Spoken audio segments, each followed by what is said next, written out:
What's up, everybody? This is Passion 9, and today I want to talk about the PlayStation 4 controller and what I hope Sony avoids with the PlayStation 5 controller, which, of course, like the PS4 controller, is going to be quite different.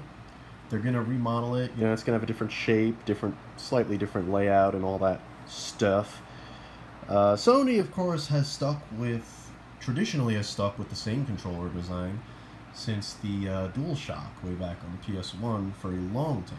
You know, for 3 generations, they had essentially the same controller, just with some added features internally.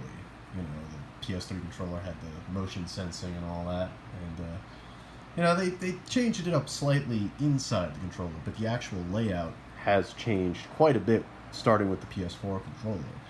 And now I'm going to share something that's quite controversial, and also just putting it out there because my last video was kind of dunking on the last several years of Xbox and how much, you know, I kind of shit on that. Today I'm going to be shitting on the PS4 controller and why I think it's garbage.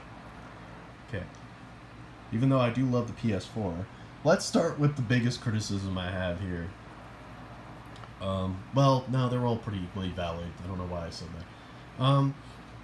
For starters, why is the home button... Well, we know why. But the home button is right in the center of the dual analog sticks here. And I cannot tell you how many times while playing a game, I've been sent back to the home browser because my thumb, during the sweaty excitement of whatever I'm playing at the moment, will slip off and just slam right onto the home button, which is awfully sensitive and prone to sending you back to the home screen while you're playing a game. Now, most of the time this won't screw up the game because the game will sort of pause anyway by doing that, but it's still jarring as fuck and can screw up the flow of what you're playing. So yeah, I think moving the home button down here was fucking stupid. I also think the sensor bar up here was a waste of space and is the catalyst to begin with. It's why the home button was moved down here. Now, people will know that in the past, the 360 controller had the home button up here, where this sensor bar is now. And folks, let me tell you, I never liked this thing. I never liked the sensor bar. It's fucking stupid. It's essentially just a big button with like swiping features or swiping functions that you have. And well, I guess it would be a neat idea if it didn't take up so much real estate. The problem is it takes up a lot of fucking real estate, and frankly just makes the controller feel like clunky. Like, why is it there? It pushes the home button down here. You've got this speaker, which I'll be honest is a bit more novel to me than the sensor bar, actually. Just because it's cool to have little sounds coming out of the controller speaker, and it doesn't take up that much real estate. Look at that little bit of space it takes up.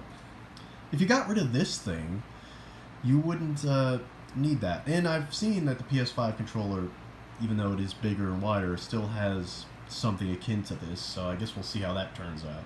But the home button on the PS5 controller still looks like it's down here, which is why? Why are you repeating that, Sony? Maybe the sticks themselves, I've heard some rumors that the sticks themselves will have more grooves, maybe they'll be a little less slip prone. So I guess that's one way to handle it, but we'll see. And then there's another big freaking criticism I have with this controller, and that is the shoulder buttons here, which of course have been remodeled for the PS4 to resemble almost like gun triggers. While I get the thinking behind this, I do think it leads to serious fucking problems when you're just trying to watch a stream or a DVD on your PlayStation 4, which of course many people do. It is an entertainment machine after all. A lot of people, like myself, use it to watch Netflix or whatever. Or, you know, maybe you're putting a DVD in there, or Blu-ray or something. You set this thing down. I don't care how flat you think the surface is. You set it down, it will push in those triggers, and it will fuck up your whatever you're watching. Like, it is a nightmare. I can't tell you how many times that has screwed up a viewing experience for me.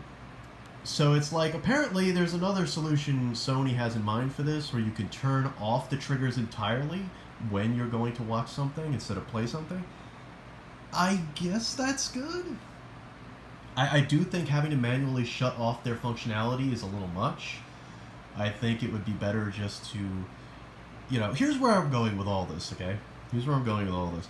I am a much bigger fan of the old PlayStation controller. I do not get the criticism that controller has had for so many years.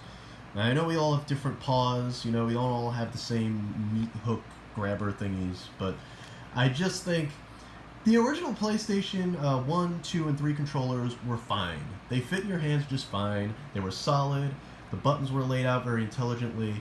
This thing feels like a lumpy, overly sensitive, sometimes just struggling to not hit certain buttons controller. It feels like a bar of soap sometimes. You know what I mean? Instead of a well-designed game controller. And I've never liked this freaking thing. I mean, I guess I did in the beginning because if nothing else, about the only good thing I could say about it is that it feels good in your hands. It does feel nice and soft and good in your hands. Nice and light, whatever. But to be honest, everything else about it sucks horribly. I do like the little light bar in the back, actually, and wouldn't you fucking know that's the thing they're getting rid of in the PS5 controller. Don't know what anybody has against the light. I think the light is actually cool, especially since it changes depending on the games you're playing or where you are in those games. But I've never had a problem with that. I don't know why that's the one thing they're getting rid of, but whatever. So yeah, there's me shitting on Sony for a minute or two. In case anybody thought I was incapable of, having problems with any gaming brand, because really, if you look hard enough, you could criticize pretty much anything. Yeah, I still love PlayStation 4, don't get me wrong, but I do think this controller has caused more headaches than it needed to. So I'm hoping the PS5 controller is better. Yeah. So that's just a quick little spontaneous control critique. Live for the passion, though.